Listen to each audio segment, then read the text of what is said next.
Hey everybody. Today I decided I wanted to do a more formal video as a response to the viral sensation that is I'm Not Racist by Joyner Lucas. And specifically, this video is for white people who have watched this video and are having dialogue about it. So first, I appreciate the artist, Joyner Lucas. I had not seen much of what he had done before this video, but I definitely appreciate that artist. And I also don't think it's my place as a white anti-racist activist to critique the way that he chose to approach this topic and to have this dialogue. I appreciate what he did. I assume complete positive intent about trying to bridge these gaps. And so this isn't a critique of the artist or a critique of the video, as much as it is a critique of white response to it. So as a white man who's been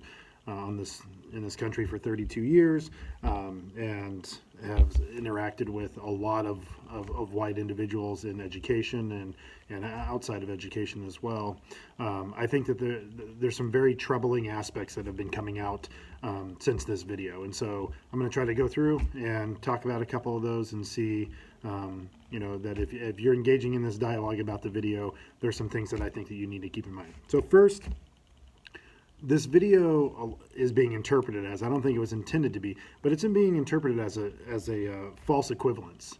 That the arguments that the white man made in the video are equal to the perspective that the black man shared in the video. And I think that's really dangerous. I think it's dangerous for people to say, oh yeah, I've had some of the thoughts or ideas that the white guy has, and then the black guy shared his things and I heard him, and we're both coming from this from a place of, they're just our opinions.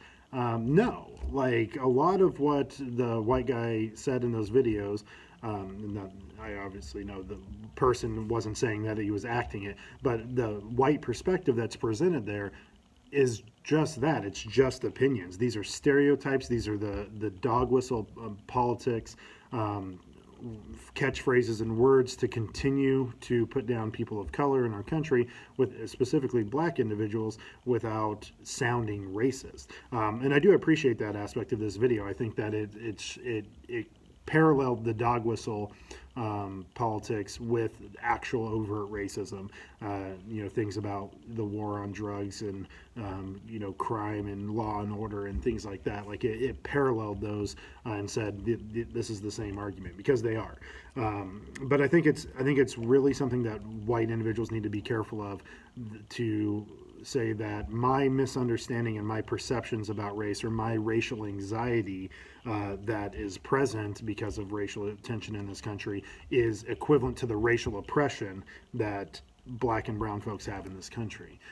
It's not the same. Your feelings are not the same as a person who is facing losing their life, or not getting a job, or not getting opportunity or access in education, or whatever it may be. It just simply isn't. That is a complete false equivalency to put those two together and to say, well, we both got both sides out. The both sidism has been talked about in other articles, and it's really concerning. The second thing is, as a white person, don't let yourself off the hook because you watched that video and thought to yourself, yeah, that white guy's the problem, that perspective, and I don't share any of those perspectives, and so it's not. The issue of racism in our country is not an individual believing certain things. The issue of race in our country is systemic. It's institutionalized. It's how we operate our criminal justice system, how we operate in politics, how we operate in media, how we operate in schools, how law enforcement operates. And those things are not going to be deconstructed just by people having these aha moments that, oh, I've had some beliefs that might be wrong. So as you go through this, don't let yourself off the hook. Don't say, well, I'm not as bad as that guy. I don't believe that, so that I'm not the problem. Everybody is part of the problem, and everybody needs to be part of the solution. It is your responsibility to deconstruct systemic racism. And then finally, don't mistake the hug as a solution. The solution is dismantling these systems of oppression. It is getting your hands dirty. It's getting into the work. It's finding where is your sphere of influence, what is your area that you can have an impact on, and getting to work.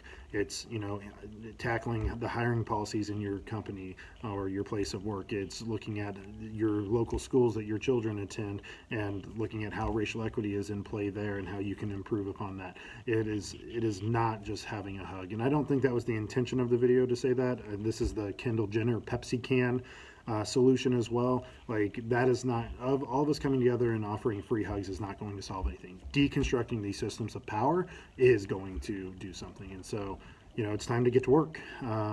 So if you're watching the video and you left just feeling really good and happy, I encourage you to rethink it and to think more deeply about some of these issues.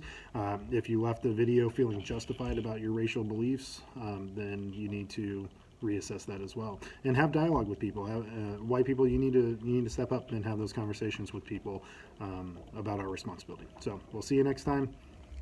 Thanks for tuning in.